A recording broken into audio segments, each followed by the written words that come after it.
Hello, everyone. Welcome. I'm so glad you found your way to this podcast. This is Tea and Gemstones, and I am your host, Jennifer. This is a place for talking about anything and everything to do with jewelry, from pop culture, science, history, to art and design. This is the second episode in our series, A Casual History of Gold. I suppose you can hop around and listen out of order. You are the masters of your own headphones, after all.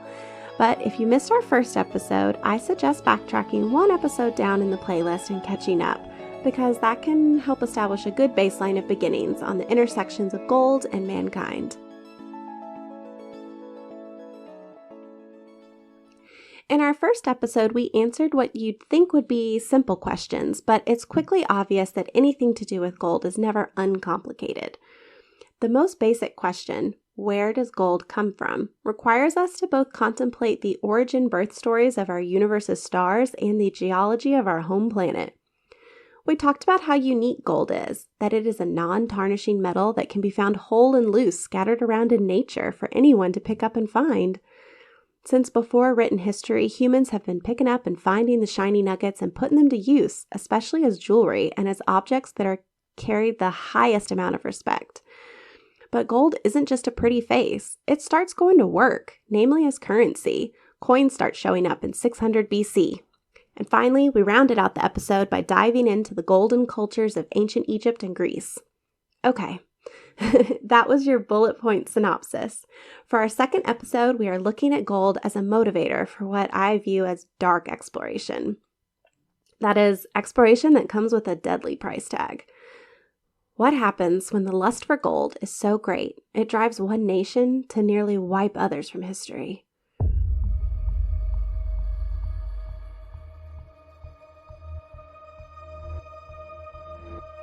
Throughout time, all across the world, gold uniformly has been considered the most precious and sacred of metals. We know this by seeing the amazing golden creations made in the past. We have gained so much historical information from the Egyptian gold artifacts beautifully preserved through the millennia. But what does it mean for history, for our ability to look back at what once was, when a culture's most valuable, precious metal objects are not cherished and studied, but instead literally liquidated to become another culture's economic asset? That's the story of gold in the New World. It is fascinating to me how cultures totally isolated from each other each revered gold in very similar ways. Across the oceans, a world away from the Mediterranean cultures, were the peoples of South and Central America. Remember last episode I said the Egyptians called gold the skin of the gods? The Inca civilization of what is now Peru called gold the sweat of the sun. The sun was their god, Viracocha, and gold was his physical blood and sweat on earth. The Incan Empire did not use money. They used agricultural-based bartering and exchange system. The Incas would never dream of using gold, the personified blood of their deity, to buy a blanket or an animal. To the Incas, gold went beyond material value to a higher level. The craft of working gold was considered a religious ritual in itself. The Inca king or emperor was called the Sapa Inca, or the son of the sun, and only the Sapa Inca was allowed to wear gold.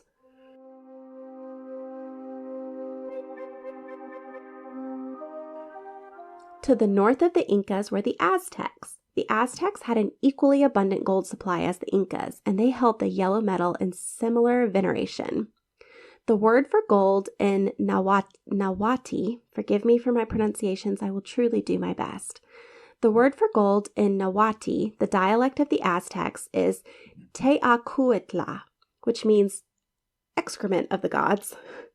So we just about have a whole heavenly body covered with gold terminology. Egypt calls it the skin, Incas the sweat and blood, and the Aztecs the excrements. Similar to the Incas' hierarchy, the Aztec emperor controlled all the gold mines and goldsmith workshops. Gold was not used as currency. Actually, the Aztecs used cacao seeds for money. But gold was only for personal adornment and to craft objects for funerary purposes, basically to make really, really fancy, beautiful golden objects for people to be buried with, to show off their wealthy status in the afterlife. The Incas mined most of their gold, and the Aztecs mined a little, but the Aztec emperor mostly built up his royal treasury with a steady incoming stream of gold gifts as taxes and tribute from the numerous city-states all around the empire's capital city of Tenochtitlan.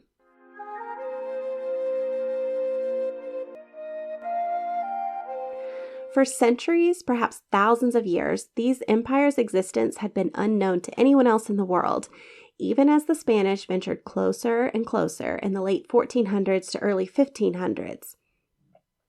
Gold and other precious resources were huge driving forces for European countries sending expeditions across the Atlantic. Initially, a fabled Northwest Passage for easier access to the spices of India is what drove men to sail towards unknown horizons. Now, I understand using the word discover about the Americas is problematic. Obviously, there have been indigenous populations living in the European so-called New World for thousands of years before the first white man showed up. But in the eyes of the Europeans, the lands were quote-unquote new discoveries to them, so I'll use the word discovered under those terms.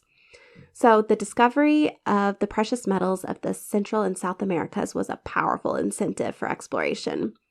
The country with the greatest lust for treasure was Spain. The fancy historian way to frame Spanish motivations for colonial expansion is to say the Spanish had goals of profit through resource extraction, expanding territory, and to spread Christianity. Or you could say, gold, glory, God. On the subject of resource extraction, to put it bluntly, means anything worth anything, put it on a boat and send it to Spain. This job was done by conquistadors, or soldiers of fortune. Conquistadors were men who signed up for the risky expeditions, often having to provide their own armor and supplies. Their motivation were fueled by legends of cities of gold, like El Dorado. They gambled their lives for the promised outcome that the trip would culminate in vast wealth to split amongst all participants. The Spanish king and queen sent boat after boat towards the Americas, starting with in 1492, Columbus sailed the ocean blue, and a lot of boats followed in the years after him. The first 25 years of Spanish involvement in the Americas consisted of them decimating the native population of several Caribbean islands through a deadly combo of disease, slavery, and hard labor to farm sugarcane and mine the surface-level gold deposits. But in 1519, a man named Hernan Cortez decided to take an expedition westward to the Central American mainland, and the world's view of gold would be forever changed.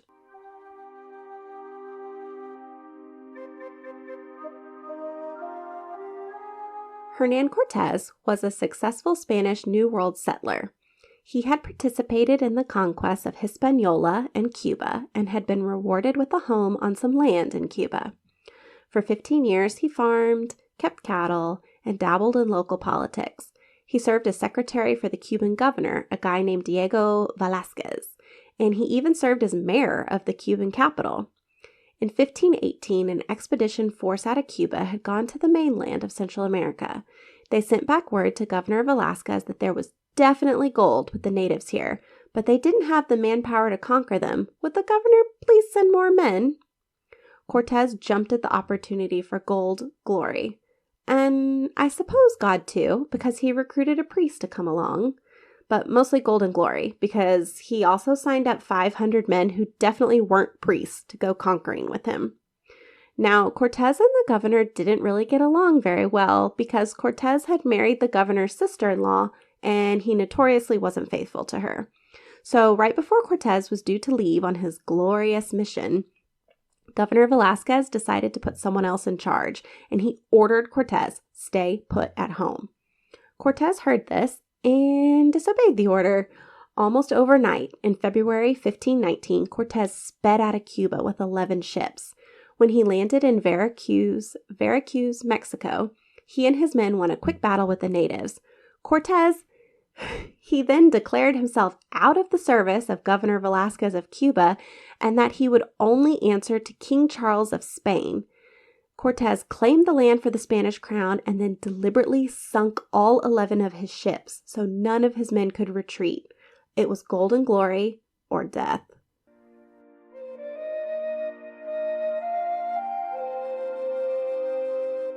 The Aztec leader at this time was Emperor Montezuma II. He was politically savvy in his realm of the world, and when word reached him of conquistadors landing on his shores, he approached the situation strategically. Since the Aztecs believed gold to be a physical embodiment of their god, giving a golden object was a gift of the highest honor. Montezuma sent Aztec representatives to meet Cortez with gifts of treasure. The thought was the Spanish would take the gifts as appeasement and leave. Poor Montezuma. This backfired.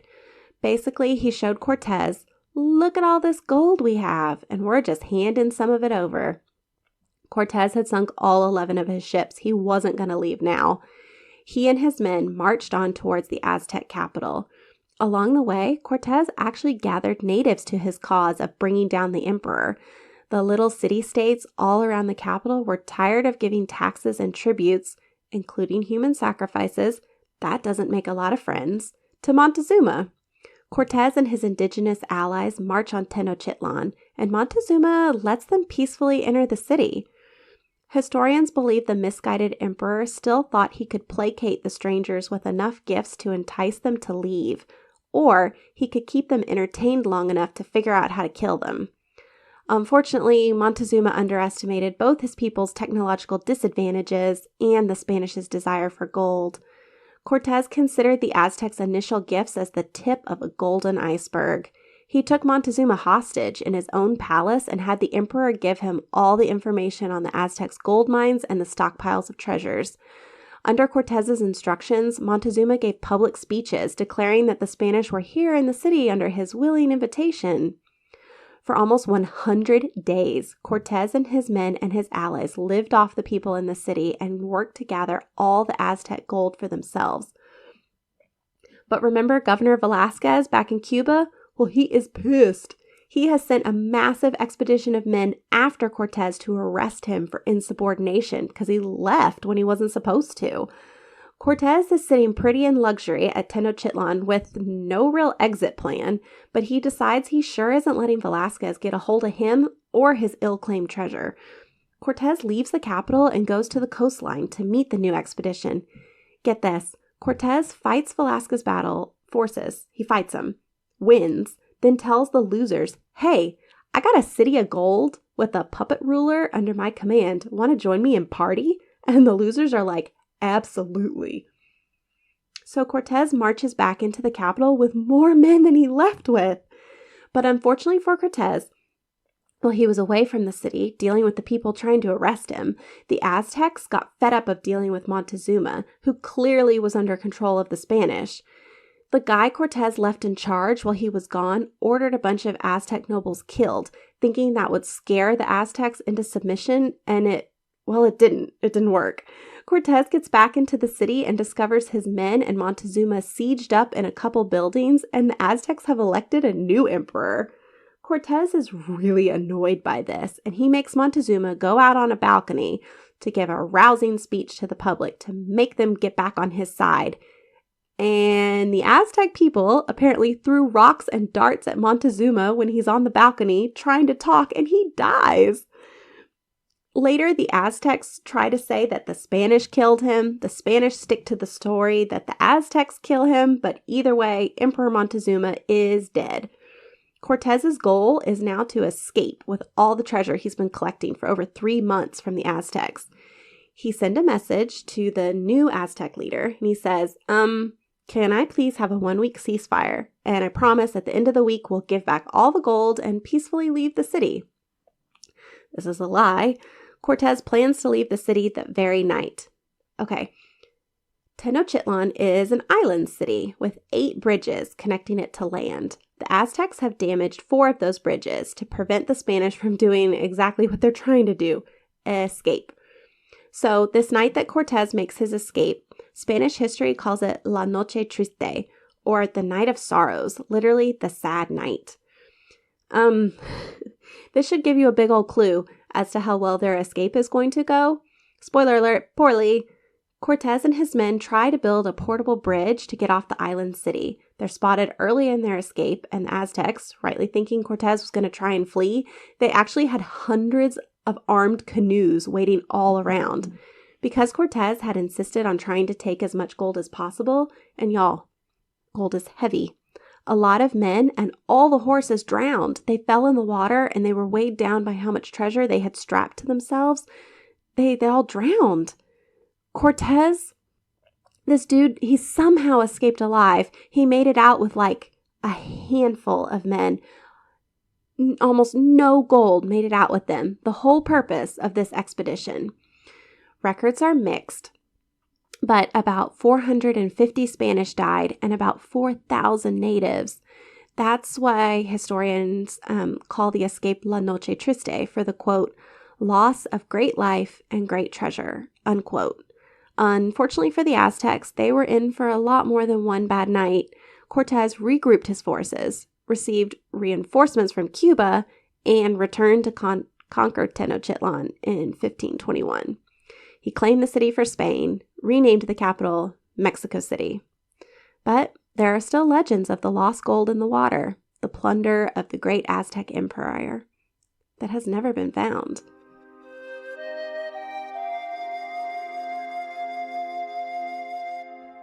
The Aztec Empire showed the Spanish a realized world of golden treasure previously confined to fantasy.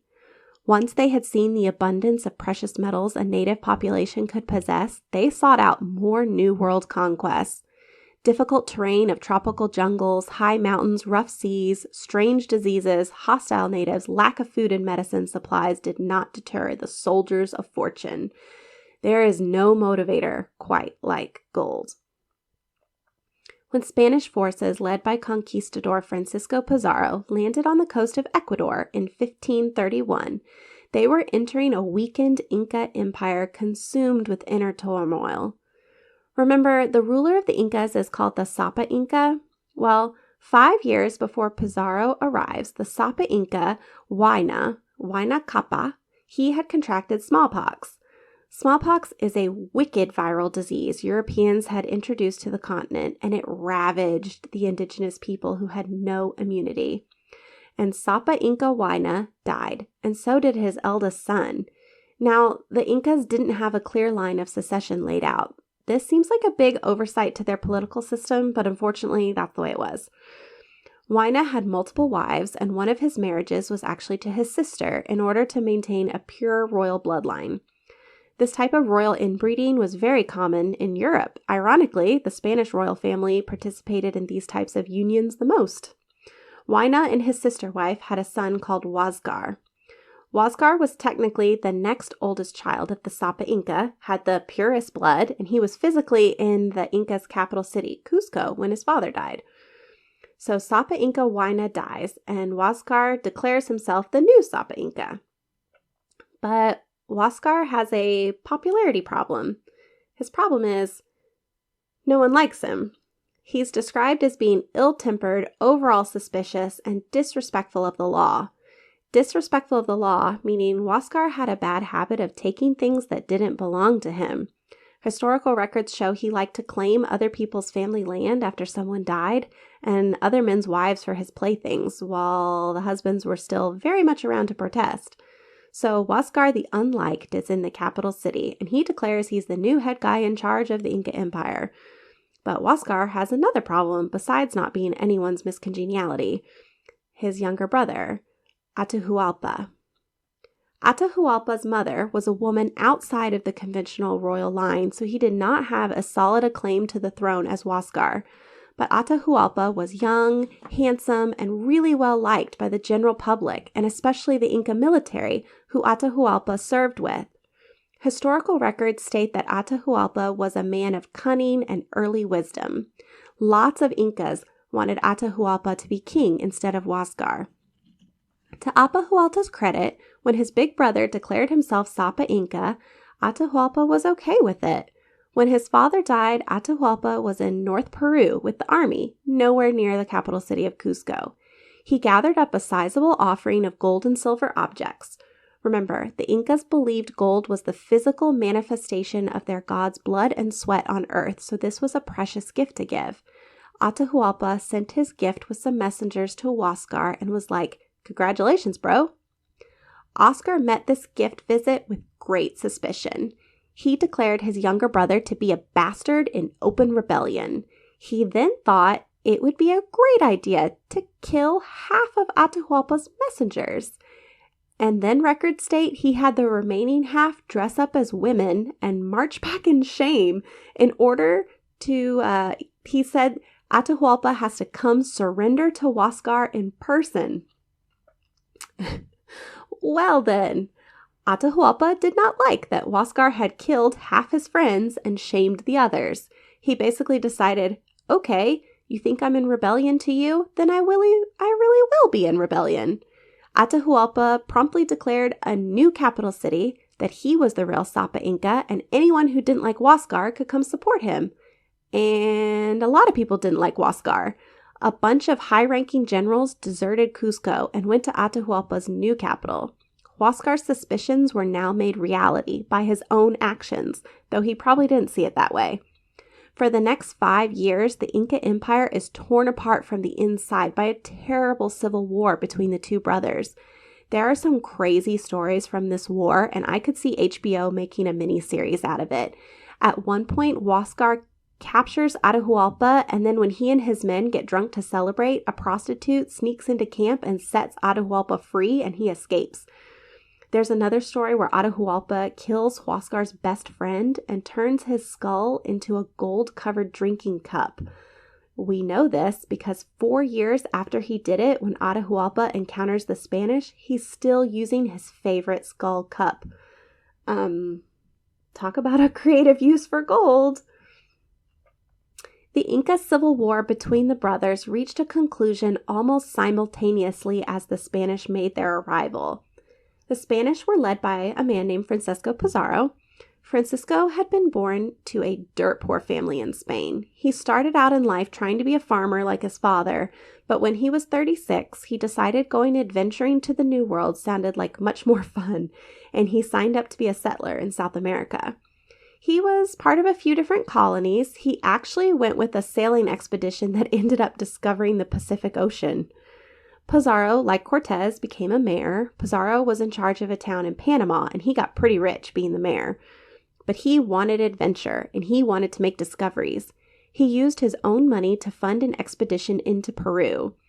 Disease and hardship forced the expedition back to Panama without much material success to show for it. However, from this first trip, Pizarro had heard legends of a king in the mountains surrounded by gold. Pizarro scraped together all the money he had left, and he tried to get into Peru a second time. No dice. Men died of disease. Everyone died. Go back. Everyone had to go back. But Pizarro wouldn't give up. He had a vision of the possible treasure, and he would risk anything to get it. Pizarro sent a letter to the King of Spain asking if he could, pretty please, go and try and conquer the mysterious Golden King in the name of Spain. And the Spanish king said, okay, I'll help. So Pizarro gets a third try. He lands on the coast in 1531, and he begins proceeding inland and is shocked at the destruction of cities and the devastation among the Inca people. Through interpreters, Pizarro finds out about the long-running civil war between the brothers and the smallpox epidemic ravaging the empire. But the war has just ended. Atahualpa's generals have captured Huáscar in the capital of Cusco like that week, and Atahualpa is celebrating and resting in a nearby town with a hot spring, a town named Cajamarca. Pizarro tried to head to meet the new Sapa Inca Atahualpa. Atahualpa's scouts report to him that 168 strange men in silver armor on horses are marching his way. But Atahualpa did not consider the Spanish a threat to him. He was feeling on top of the world. He had just ended a 5-year civil war with his brother. He was the Sapa Inca. Let them come. Not a great idea. Pizarro and his men arrive unhindered in Cajamarca, and they ask for a meeting with Atahualpa. They say, hey, Sapa Inca, come into this little area of town where we are, and let's hang out. Now, the Spanish wrote down everything from their expeditions, so we have some primary documents for what happens next. Apparently, Atahualpa put on a great big spectacle of a display. He had the entire road covered with flower petals, and he arrived on a huge portable throne carried by 80 men.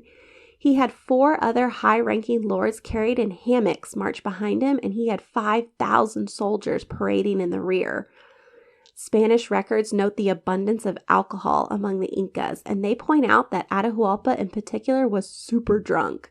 But he was celebrating. The war was over, and he had been surprised by the Spanish while on his first vacation in half a decade. We know from how Atahualpa fought in the Civil War that he was a smart military man.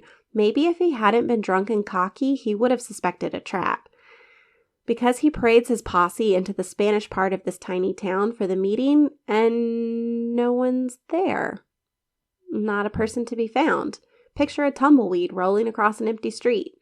Atahualpa is standing there, all dressed up, drunk, and confused. Then, this little Catholic priest comes out of a building, a man named Friar Vicente, and he has an interpreter with him. Friar Vicente starts explaining Catholicism, and he hands Atahualpa a Bible and asks if he will surrender to King Charles of Spain. Spanish records record Atahualpa saying, "I will be no man's tributary," and he drops the Bible onto the ground. Pizarro responds with a cannon shot, and all the Spanish conquistadors springing the ambush. They launch their surprise assault, and it is devastating. The Spanish record 1,000 Incas killed and 1 Spanish man wounded. Wounded, not dead, just wounded. It's a massacre.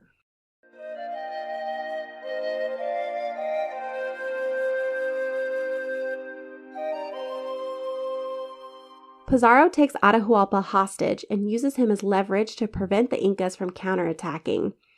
A counterattack honestly wasn't really a threat. The Incas were so freaked out by the Spanish's technological superiority, and they were weak from disease and the Civil War. While the Incas are scrambling to figure out what to do next, Atahualpa has sobered up and was scheming. He was being held prisoner in a little 2-room house. Atahualpa suggested to Pizarro that he buy his freedom. Atahualpa claimed he could fill the entire main room of the house with gold, and he could fill the smaller room twice over with silver if Pizarro would give him 2 months. Well now, Pizarro had come to Peru looking for treasure, and now the captured king was offering to deliver it to him? Okay. Poor Atahualpa seemed to think along the same lines as Montezuma of the Aztecs. Gold and silver were the most revered and sacred objects. Surely gifts of precious metals would entice the Spanish to leave. The Incas did not know the sad fate of the Aztecs 10 years earlier. They didn't know this was a flawed strategy. But Atahualpa came through with his offer. The gold and silver flowed out of Cuzco and Incan temples to the little house. And get this, the so-called ransom room is still standing in Cajamarca. You can go and see it today. Its main room is 22 feet long and 17 feet wide and 9 feet high. The collected silver and gold was melted down into standard ingots. The Spanish kept detailed records, so we can adjust the monetary value to modern times. Atahualpa gave the Spanish $500 million in gold and silver.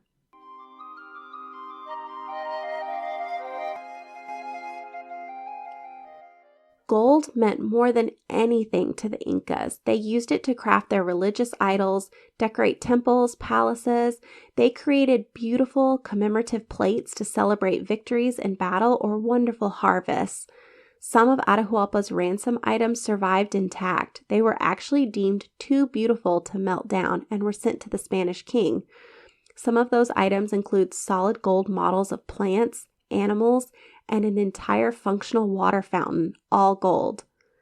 This enormous king's ransom was all for naught. Once the gold and silver were finally collected, Atahualpa was like, "Hey, I get to leave in peace now, right?" And the Spanish were like, They were split on this issue. Some of them wanted to keep Atahualpa alive as a puppet ruler, like how they had tried to do with Montezuma in Mexico.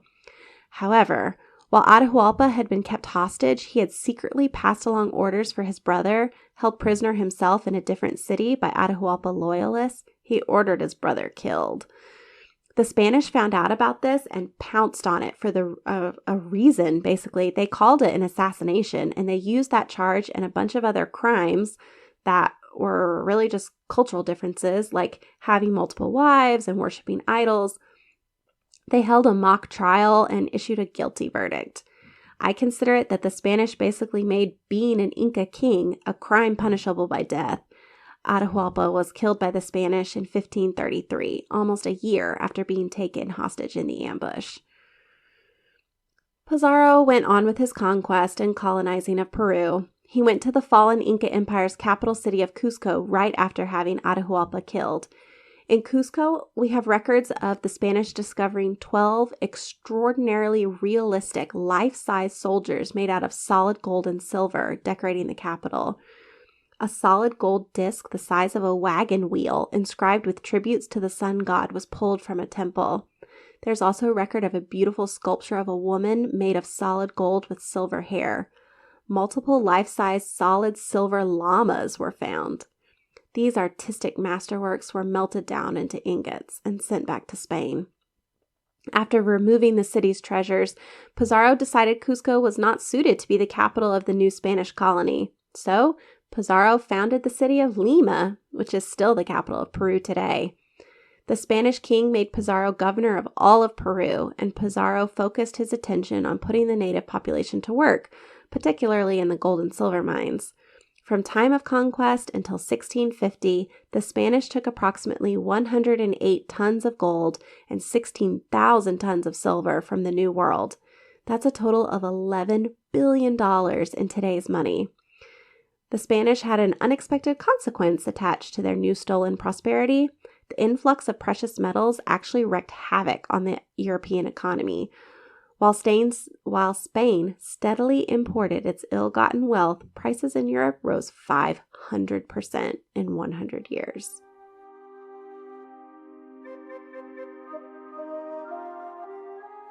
The value of what was lost from the indigenous populations of Central and South America cannot just be measured in dollars and percentages.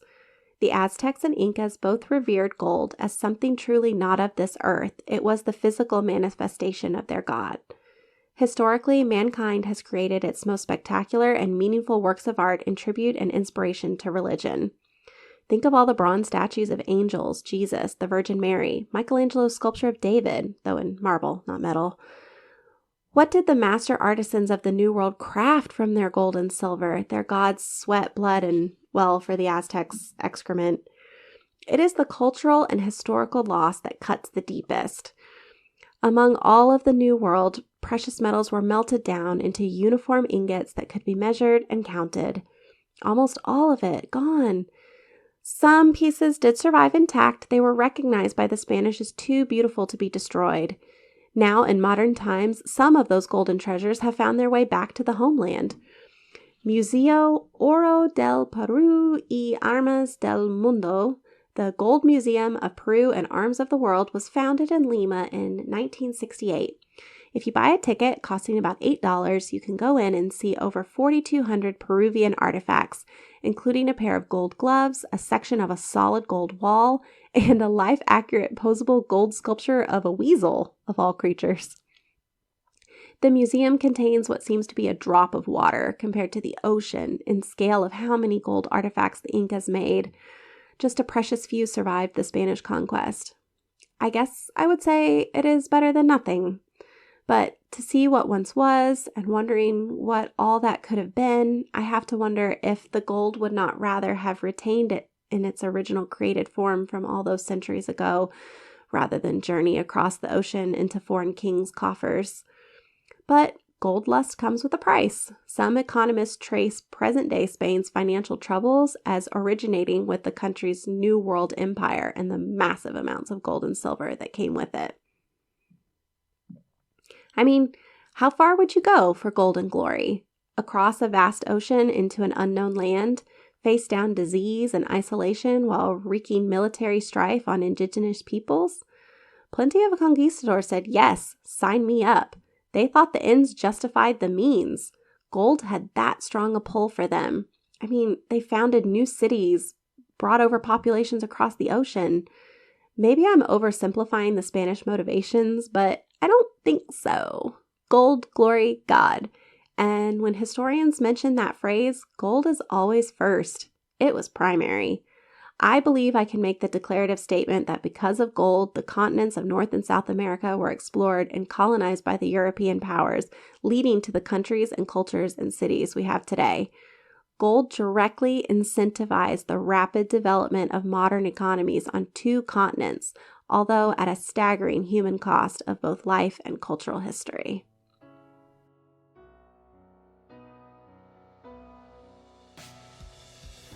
That's all for this episode of Tea and Gemstones. We have made amazing progress exploring this series, A Casual History of Gold. Check out Tea and Gemstones on Instagram and let me know what you're liking or disliking about the series so far. Please see the episode notes for a link to Tea and Gemstones' website, which will have a transcript of this episode and the master bibliography for this series. Our theme song is by Joseph McDade. This series, A Casual History of Gold, will continue next time when we talk about how far humans will go for gold. Not far in terms of distance, but far into the depths of science, magic, and mystery. Mankind's quest to create gold leads to mysticism, discovery, and death. I hope I've piqued your interest and you'll tune in. I have been your host, Jennifer. Until next time, stay sparkly.